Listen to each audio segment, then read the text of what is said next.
अगर आप थोड़ी बहुत भी स्किन केयर ट्रेंड्स के बारे में जानकारी रखते हैं तो आपने विटामिन सी सीरम के बारे में जरूर सुना होगा। विटामिन सी को one of the best anti ageing ingredient माना जाता है। यह आपकी स्किन को सॉफ्ट, सपल और ग्लोइंग बनाने में मदद करता है। हेलो हाय नमस्कार, मैं हूं गरिमा और आप देख रहे हैं ऑर्डिनरी का लाइफस्टाइल सेगमेंट। अगर आपको लगता है कि डाइट में विटामिन सी लेना काफी है तो आपको बता दूं कि विटामिन सी एक वाटर सॉल्युबल विटामिन है जो बहुत देर तक आपकी बॉडी में स्टोर नहीं रहता है। अगर आप ओरली विटामिन सी लेते हैं तो ये आपके इंटरनल ऑर्गन्स को तो फायदा पहुंचा सकता है, लेकिन ये आपकी स्किन तक भी पहुंच रहा हो इस बात की गारंटी नहीं होती है।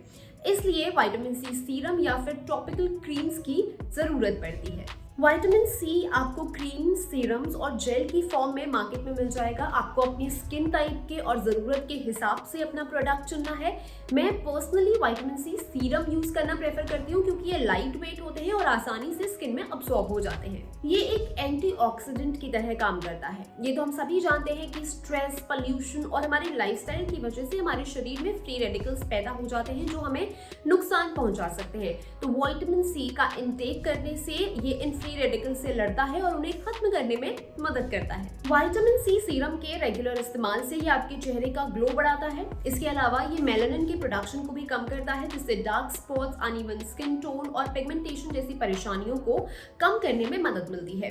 विटामिन सी ग्लूटाथियोन और विटामिन ई जैसे एंटीऑक्सीडेंट्स की प्रोडक्शन में भी मदद करता है जो आपकी स्किन को हेल्दी और ग्लोई बनाने का काम करते हैं। विटामिन सी डेड स्किन को एक्सफोलिएट करने का काम करता है। जब आपके चेहरे से डेड स्किन निकल जाएगी तो नेचुरली आपकी स्किन पर ग्लो आ जाएगा, स्किन स्मूथ और टेक्सचर बेटर नजर आने लगेगा। विटामिन सी स्किन का कोलाजन बढ़ाने का भी काम करता है। कोलाजन प्रोडक्शन से रिंकल्स और फाइन लाइंस का नजर आना कम होता है, इसलिए इसे एक एंटी एजिंग सीरम के तौर पर भी कई लोग इस्तेमाल करते हैं। अगर आप लेट 20s में हैं तो आप विटामिन सी सीरम का इस्तेमाल शुरू कर सकते हैं। ये एजिंग की प्रोसेस को स्लो करता है। स्किन के लिए नहीं बल्कि विटामिन सी आपके बालों के लिए भी अच्छा होता है। आप स्किन के लिए विटामिन सी को सीरम के तौर पर इस्तेमाल कर सकते हैं। अगर आप विटामिन सी का इंटेक करते हैं तो ये शरीर में आयरन के प्रोडक्शन को बढ़ाता है जो कि हेयर ग्रोथ और बालों की हेल्थ के लिए बहुत अच्छा होता है। अगर आपके बाल ड्राई, फ्रीजी और रफ हो रहे हैं तो आप डेफिनेटली ओरल फॉर्म में विटामिन सी का इंटेक शुरू कर सकते हैं।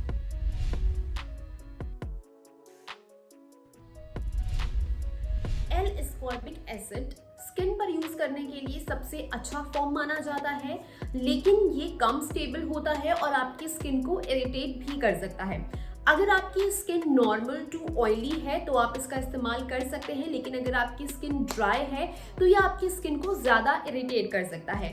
ऐसे में आप मैग्नीशियम एस्कॉर्बिल फॉस्फेट फॉर्म में विटामिन सी सीरम का इस्तेमाल कर सकते हैं।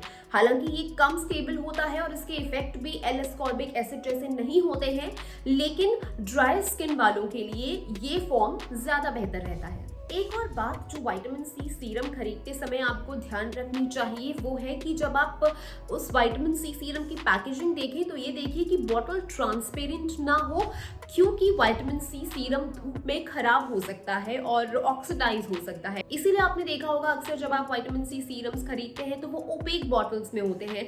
इसलिए इस बात का हमेशा ध्यान रखें और घर पर लाने के बाद भी विटामिन सी सीरम को धूप से दूर रखें, ठंडी और ड्राई जगह पर उसे स्टोर करके रखें। इससे आपका विटामिन सी सीरम ज्यादा चलेगा और आपको इसके बेनिफिट्स भी ज्यादा मिलेंगे। कई बार आपने देखा होगा कि आपके विटामिन सी सीरम में विटामिन ई, हेलुरोनिक एसिड और फेरुलिक एसिड जैसे मॉलिक्यूल्स भी होते हैं। ये सभी मॉलिक्यूल्स भी स्किन के लिए काफी ज्यादा इफेक्टिव होते हैं और ये विटामिन सी सीरम को स्टेबलाइज करने का काम करते हैं। साथ ही साथ आपकी स्किन के लिए भी ये फायदेमंद होते हैं।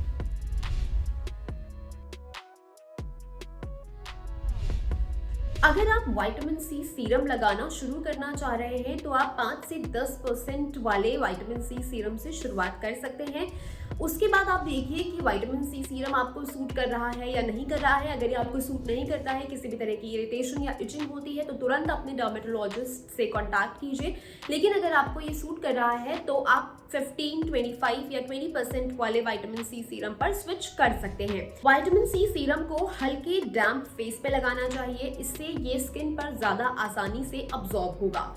अगर आप इसे दिन में लगा रहे हैं तो आपको विटामिन सी सीरम के बाद चेहरे पर मॉइस्चराइजर लगाने की और उसके बाद एक लेयर सनस्क्रीन की लगाने की बहुत ज्यादा जरूरत है। उसके बाद ही आप घर से बाहर निकलिएगा। अगर आप रात को विटामिन सी सीरम लगा रहे हैं तो उसके ऊपर भी आपको एक लेयर मॉइस्चराइजर की लगाने की जरूरत है। उसके अलावा आप जब भी घर से बाहर निकले दोपहर के समय तो आपको सनस्क्रीन हमेशा कैरी करना है। कहते हैं ना, consistency is the key to maximum benefit, यानी कि अगर आपको इसके ज्यादा से ज्यादा फायदे चाहिए तो आपको कंसिस्टेंट रहने की जरूरत है। ऐसा नहीं कि आज आपने विटामिन सी सीरम लगा दिया और कल सुबह उठ के आप सोचे कि आपको आपकी स्किन प्रॉब्लम से छुटकारा मिल जाएगा या आपको आपके चेहरे पर ग्लो नजर आने लगेगा। कंसिस्टेंट रहिए, थोड़ा पेशेंस रखिए। हर चीज को रिजल्ट दिखाने में टाइम लगता है। अगर आपको विटामिन सी सीरम सूट कर रहा है तो डेफिनेटली आप इसे कंसिस्टेंटली लगाइए और धीरे धीरे आपको अपने चेहरे पर इसके चेंजेस जरूर देखने को मिलेंगे। तो आपको हमारा ये वीडियो कैसा लगा आप हमें कमेंट करके जरूर बताइएगा। किसी और टॉपिक पर अगर आप चाहते हैं कि हम आपके लिए वीडियो बनाएं तो वो भी जरूर बताइएगा। खुश रहिए, स्वस्थ रहिए और देखते रहिए ऑर्डिनरी। Bye bye.